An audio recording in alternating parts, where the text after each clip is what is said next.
Certo, parlare di 40 anni del carnevale in poche parole non è semplice. Sicuramente l'inizio era un inizio dove la presenza dei veneziani, della cultura nostra, della scoperta, perché poi all'inizio chiaramente tutto era nuovo, tutto era una scoperta, aveva un'energia positiva che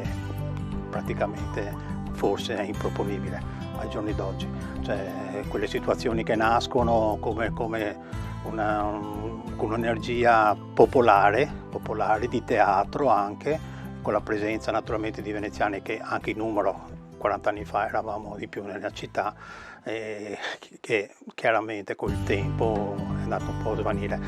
È diventato un carnevale più turistico, più commerciale, che comunque è sempre con rispetto delle tradizioni sarebbe sempre comunque una cosa positiva per la città. I laboratori sono aperti, eravamo molti di più, adesso chiaramente con le difficoltà degli ultimi anni il numero di colleghi che hanno dovuto chiudere o lasciare l'attività o cambiare l'attività è aumentato.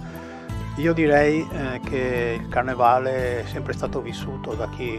lavora in questo settore come un momento di l'apice di un anno, cioè il momento dove il sacrificio nei laboratori, i progetti, la creazione di nuove maschere veniva poi esaltato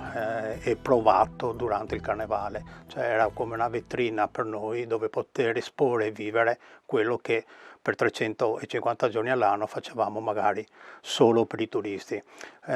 Diciamo oltre una cosa anche importante, 35-40 anni fa la presenza di veneziani nei laboratori a chiederci le baute, le larve, le morette, il medico della peste, la presenza era chiaramente molto superiore da quello che sta succedendo negli ultimi 10 anni, 15 anni, dove purtroppo il carnevale è visto anche come un fastidio da parte dei pochi veneziani.